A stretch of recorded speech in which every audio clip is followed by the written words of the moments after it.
Hey guys, what's going on? Happy Thursday morning, coming at you with my daily 9 a.m. video. Before I get into this video, make sure you like, subscribe, comment below. We got to 500 subs last month, so it's much appreciated if you hit the subscribe button if you haven't already. You know, I'm trying to get to 600 subs, obviously, by the end of this month. I think we can do it. So if you have a second, just hit the button. It's much appreciated. So today I want to talk about a stock I talk about, I feel like once a week or maybe every other week, just when there's any like big news or something good trending in the market. So today I want to talk about Coinbase, ticker is COIN. Obviously it's a crypto brokerage. They IPO'd recently, like a couple months ago at this point. So, you know, I mean, that's really what they are, what they do. So it's an industry and a company I'm really bullish on in the future. I was running my evaluations when they IPO'd. I thought honestly buying at $400 was a good price long-term. I am a long-term investor if you haven't watched my previous videos, and that's kind of what I preach. I don't really do day trading options calls. I don't use margin, nothing. I just try to keep it really clean cut because I feel like that's the best way to do it, and it minimizes your risk to get in trouble. So in other words, like, yeah, you get big gains one day, but you might lose a lot. I really like the slow and steady pace, kind of like what Warren Buffett does and stuff like that. I really feel like that's the best way to do it. If you have, you know, time on your sideline, which is if you're in your 40s or 30s or 20s, you do. So that's my opinion. So Coinbase today, or yesterday, had a huge gain. It had a 6.4% rally. That was the biggest gain in my portfolio yesterday. I wrote today, but I meant yesterday. So right now, the share is at $250.50. My cost base actually is like $310, $315. I was buying it at $375, and then I've been slowly chipping away at it when it was at $220, $225. That was kind of the bottom. I was buying a little bit of shares here and there to drive down my cost base. So I did not buy today. If you're not in this stock or wanted to get into the crypto space, if you're not unsure of like, oh, I don't want Bitcoin, I don't want Ethereum, I don't want Dogecoin, I don't want any of that stuff, that's kind of how I am, honestly. I believe in crypto in the future, so I'm just going with the biggest crypto, you know, hedge fund basically. So, I mean, that's what Coinbase is. So I'm banking on crypto, not a particular one right now. But if you're not in this, I mean, this is a good buy. I mean, if you're doing long-term holds, I mean, you're buying at $50, $60 less than my cost base. So I went really heavy when it IPO'd. It is what it is, and you know, I'm going to hold it no matter what. And I think long-term, you know, 315 is even a good buy, so I'm not too worried about it. So yeah, so that's a good buy if you're not in it. I'd recommend starting position now in case it runs up, and you'll be way better off than myself. So the Fed came out, I'm gonna jump around here. The Fed came out with a lot of news today on inflation and what they plan on doing with the Treasury bond and stuff like that. You know, the yields and if they're gonna loan money out, or, you know, basically what their course of action is the next Q4 and Q1 of 2022. So it was, you know, basically they're unsure of if there's inflation, if there's deflation. They're not really sure which way it's going to go. So you really have a 50% of people, I think that there is going to be inflation. There's 50% of people that are saying there's going to be deflation. So I'm more on the deflation side. I do believe the federal government, in this case, long term, there's not going to be much inflation. Short term there is, but there are also a lot of people out there that say, no, the Fed's wrong. They're just trying to scare people. You know, you have two sides. It's like 50-50. However, what came out today, there was no like clarity on what they're really going to do. They're kind of waiting it out because they're unsure. It's a good sign that Bitcoin held at 34,000.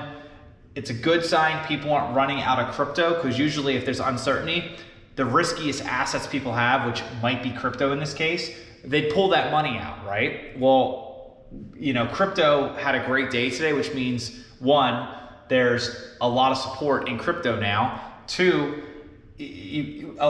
at least a handful of people aren't too worried about inflation, basically. So that's good. I do like that. So Treasury bonds are at basically lows in the past couple months. They're at 1.3% now. So that's good for the market. However, you would think the market would be going up as Treasury bonds go down, like closer to zero.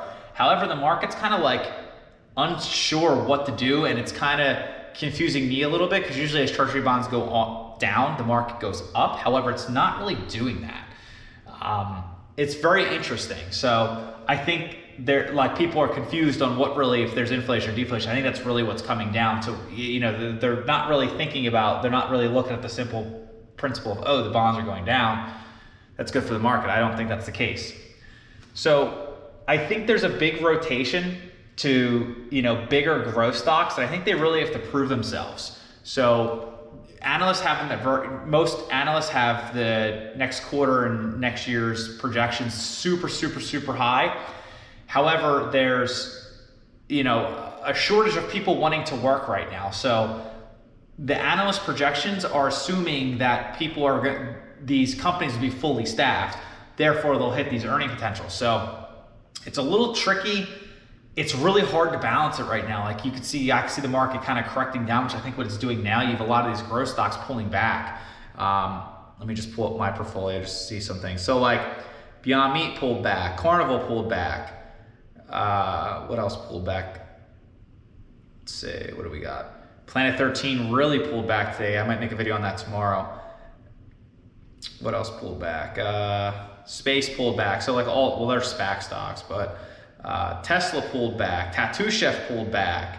So there's a lot of Wind pulled back. So there's like a lot of companies in there that pulled back today. So I think people are realizing that like maybe people are gonna, you know, they're gonna have a hard time hitting earnings basically. So growth stocks do have to prove themselves in the coming quarters, which, you know, this is all short term though. So if you're a long-term investor, like this is just an opportunity. That's kind of how I look at it. You know, in 2-3 years, I think things will basically go back to normal and people will be fully staffed and earnings will be great and, you know, whatever. So I'm not worried about it just as buying opportunity, but that's like short term what people are thinking. So people also are running to like safety growth stocks like Facebook, Amazon, Netflix, Google, like these, you know, the FANG stocks. So if you looked at Amazon and Apple today, they were up ridiculous. So like, not ridiculous, but they were green, like they beat the market. So I think a lot of people, they're so uncertain about things, they're moving their money, they're rotating their money into safer stocks. So, you know, and again, that's like a short-term thing. So if you're in any of them, you're probably making out. I am in Apple, and I also am in Amazon too. So I'm making out all right. So, you know, we'll see. And then, yeah, obviously the Fed is unsure about inflation. So they don't know if there's deflation, inflation. They're not really saying which way it is, but they did admit that inflation was a little higher than what they thought short term. So, I mean, take it for however you want, but I do think they are right with deflation once things come back and technology. And it's just, I don't think it's that big of a deal, but we'll see. So that's really all I got on Coinbase. I love this price at $250. If you're not in it, it's a great time to buy, in my opinion. As a long-term investor, I really don't see it going below 220 again, unless there's some massive panic in the market where the Fed comes out and says, "Oh my God, we're raising Treasury bonds and inflation's out of control." You know, then people are going to panic and probably leave these more riskier stocks. Then it might go below that, but I don't really see that happening. I'm more on the deflation side personally. So, yeah, so that's all I got. And, if you haven't subscribed already or like my content, make sure you hit that button so you get my daily videos. That's all I got. Till tomorrow. Peace.